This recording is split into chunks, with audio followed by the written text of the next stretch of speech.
Hey friends, welcome to SEL. Today we're just kind of going to do a wrap-up lesson of what we've been talking about for Unit 3, which is mainly anger and managing our anger and finding those strategies that help us to feel better, to calm our bodies down. So we are going to start with a game, and I have a dice. I am going to roll the dice, and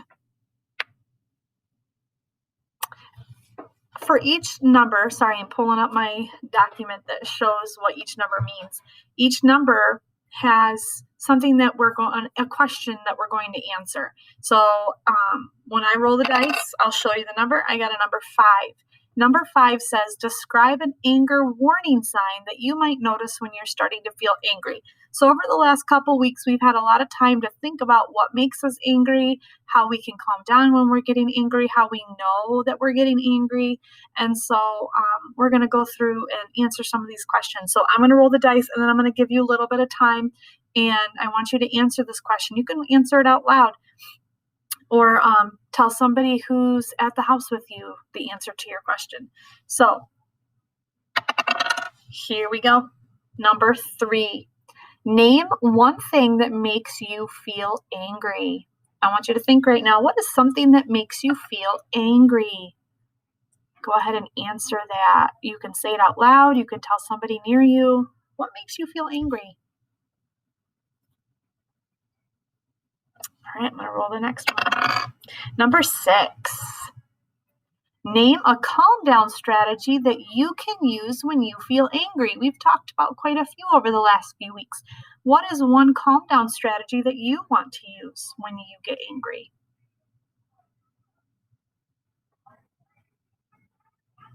All right, here's the next number. Number 4. Give a reason why it's important to stay calm when you are feeling angry. Why should we stay calm? Go ahead and answer that.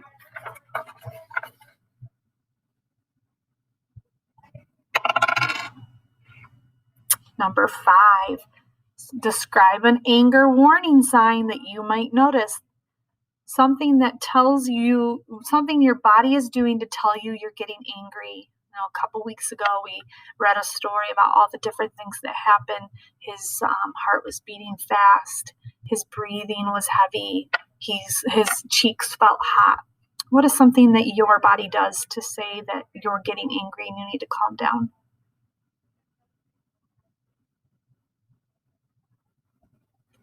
All right, here's the next one. Number 1, name someone that you can talk to when you feel angry.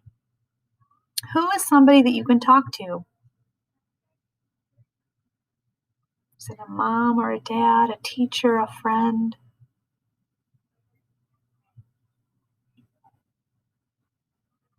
Okay, here's the last one. Oh, number 1, name someone that you can talk to when you feel angry. Is there another person, or is it the same person? All right, let's see if we can get number 2. What is something you can say when you are feeling angry? If you're feeling angry, what can you say? Maybe you're just going to talk to yourself and calm your body down. Put your hands on your belly and say, stop, name your feeling.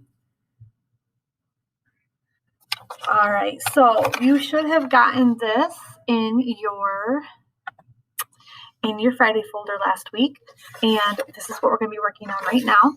So go ahead and get that out. So we talked a couple weeks ago about our anger rules, and we know that it's okay to get mad, but don't hurt others, don't hurt yourself, and don't destroy property. So property is like things in the room. So if you're angry, you're not going to break a chair or rip up a book. Don't destroy property. Now I want you to think, what are some things that I can do instead? Instead, when I get mad at my sister, instead of hitting her, I can do what? Think about what you can do. And your second page, I've given you some of those strategies that we've learned. we have hold or squeeze a stuffed animal. Do you have a favorite stuffed animal that you like to hold on to? You can count. Squeeze a fidget. I have lots of different fidgets in my room. I have putty. I have little toys that you can play with. Do you like to play with fidgets when you get angry, or a stress ball that you can squeeze? Go for a walk. Sometimes going for a walk and getting away from the situation helps. Take deep breaths. This one's the smell of the roses and blow out the candle. We talked about taking those deep belly breaths. Think about something happy. What is something that makes you happy? What is something that is fun that you like to do, or a good memory that you have? You could think about something happy. You could draw a picture. Now, these are the examples that I gave you. If there's something else that you like to do, you can use that instead. But what you're going to do is you're going to choose 2 strategies that when you feel angry over the next couple weeks, the next couple months, I want you to think, what is something that I can do instead of getting angry and hurting somebody or hurting myself or breaking things? What can I do instead? Think of 2 things. I would think of, what is the thing that I'm going to do first? I'm going to try this. And I would put that in this box, in the first box. Then I'm going to think, what if that doesn't work, or if I don't want to do that, what can I do instead? So I want you to have 2 ideas that you can use if you get angry. So you're going to choose 2 of these ideas, or if you have one that's not on here, you can draw a picture of it. You're going to cut it out. So I would choose taking deep breaths and thinking happy thoughts. So I would cut this out. So go ahead and get your scissors and cut out the 2 squares that you are going to choose. You might choose counting and drawing a picture. You might choose going for a walk and holding your stuffy. Whatever you want. So I am going to cut out my squares. So go ahead and choose 2 squares, and you can cut them out. And if you don't have time to do it right now as we're doing this on our video, that's okay. You can cut it out after the video's over, whatever works for you.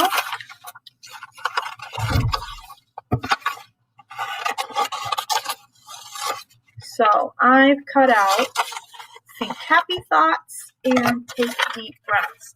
And you're going to use your glue stick or tape, whatever you have. I actually don't have my glue stick on me. It's over there. So I'm going to use tape. And I'm going to tape them on. And my first one is going to be taking deep breaths. Whenever I get angry or I start to feel my body getting angry, the first thing I do right away is take deep breaths. So I'm going to tape that right on here.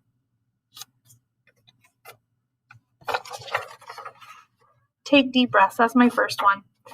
And if I decide I don't want to do that, or I tried it and it didn't work and I need another idea, I'm going to think about something that makes me happy. I might think about my dog. I might think about my kids. So first I'm going to try to take deep breaths. Then I'm going to think happy thoughts. So I want you to choose your 2. I want you to cut them out and glue them on your paper. And then hang this up in your house somewhere that you're going to see it all the time. And so that you can remember, when I feel angry, I'm not going to hurt anybody. I'm not going to break anything. I'm going to calm my body down by doing these 2 things. All right.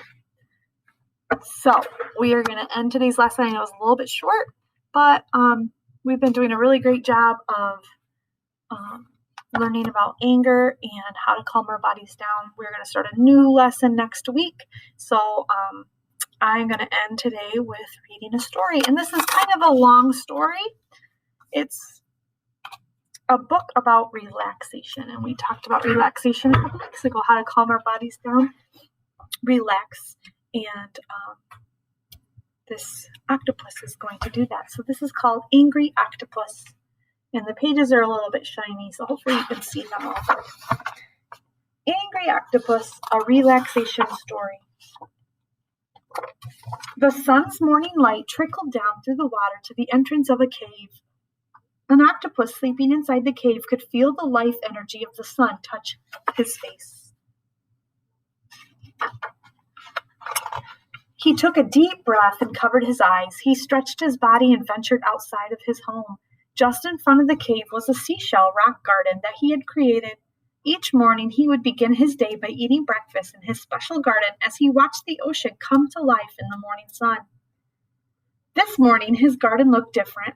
During the night, lobsters traveled across the ocean floor and bumped into his seashells and rocks. Everything was knocked over and out of order.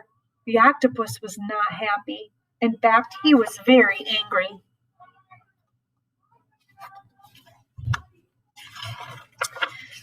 The more he looked at the mess, the worse he felt. He got madder and madder, and he felt his body get tighter and tighter.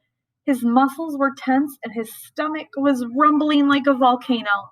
He looked around at his ruined garden, and his face started to turn red with anger. He knew what was happening to him, but he did not know how to stop it.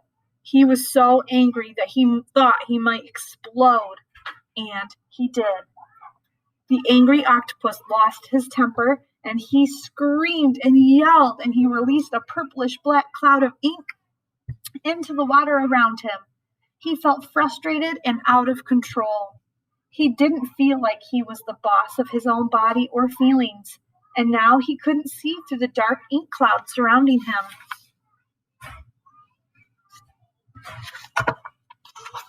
A sea child swimming by the cave saw the cloud of anger and confusion and stopped to speak to the octopus. "Why are you so angry? Why are you sitting in a dark cloud on such a beautiful day?" The octopus answered that he didn't know why he always did this when he got angry, but he did know that it didn't feel good to lose his temper, and it always made his problems get worse. The sea child giggled and said, "I will show you how to be the boss of your body and your anger. I will show you how to calm down, let go of your anger, and see things more clearly. Lie down on your back and wiggle yourself into a comfortable position. Feel the sand moving slowly around your body as you snuggle in. Now close your eyes and take a deep breath. Breathe in through your nose and let the air out of your mouth. Ah. Now tighten your toes and feet. Squeeze them as tight as you can. Squeeze into a tight ball. Hold, hold, hold. Ah. Now let the air out of your mouth and let your toes and feet relax." Surprisingly enough, the octopus felt his toes and feet relax. The sea child continued, "Tighten your legs, tight as you can. Squeeze them as tight as you can. Hold, hold, hold. Ah. Now let the air out of your mouth and let your legs stretch out gently as you let the angry, tight feeling start to slip away." The octopus felt his legs stretch out on the cool sand as he let the angry feelings leave his body. The sea child continued, "Tighten your hips, stomach, and back. Squeeze them as tight as you can. Hold, hold, hold. Ah. Now let the air out of your mouth and let your back, stomach, and hips melt into the sand beneath you." The octopus felt his body melting into the soft sand beneath him. The rumbling in his stomach became quiet and was now replaced with calm air as he felt his breath move in and out, in and out, in and out. The sea child continued, "Tighten your muscles in your chest, your neck, and your shoulders. Squeeze them as tight as you can. Hold, hold, hold. Ah. Now let the air out of your mouth and feel all the tension in your chest, neck, and shoulders drift away." The octopus felt the tension leave his chest, neck, and shoulders and drift away. The sea child continued, "Tighten your arms, hands, and fingers. Squeeze them as tight as you can. Squeeze them into a tight ball. Now let the air out of your mouth and let your arms, hands, and fingers unfold." The octopus felt his hands open and the last of his anger flowed away. The sea child continued, "Tighten your jaw, your lips, and your nose. Crunch up your whole face. Squeeze them as tight as you can.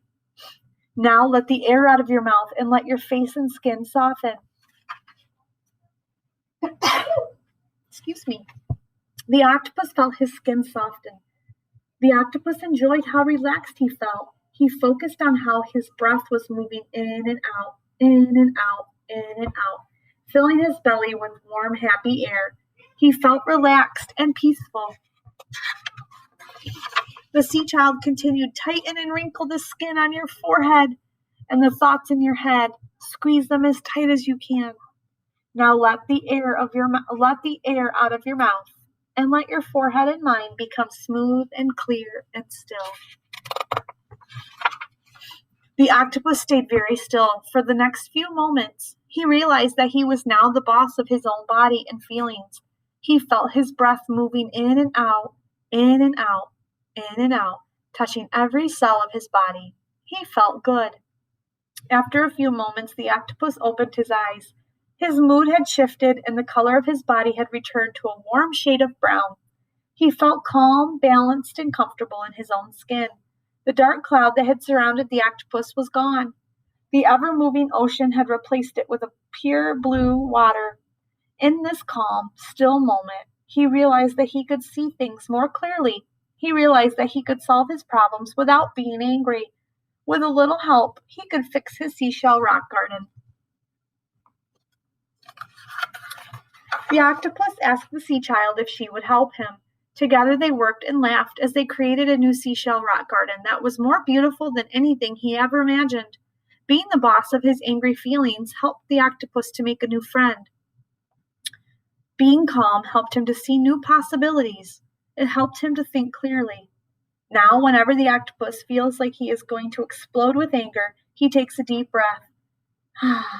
He tells himself that he is the boss of himself. He remembers that being calm helped him to fix his garden and make a new friend. He smiles at how much better he feels as he feels his breath move in and out, in and out, in and out.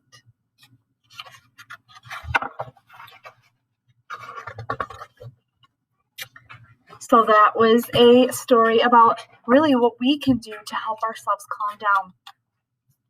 And if you ever feel angry, you could go back through this story, because come back on Seesaw and listen to this again, because this story is a really good way to help your body calm down. And that is a good relaxation strategy to use by tightening up all your muscles and relaxing your muscles.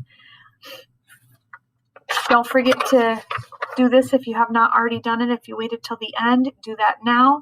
And pick your 2 strategies that you plan to use when you get angry to help calm yourself down. So I hope you have a great week. I will see you next week. We'll start a new unit next week, and our last unit, Unit 4. So have a great week, everybody. Goodbye.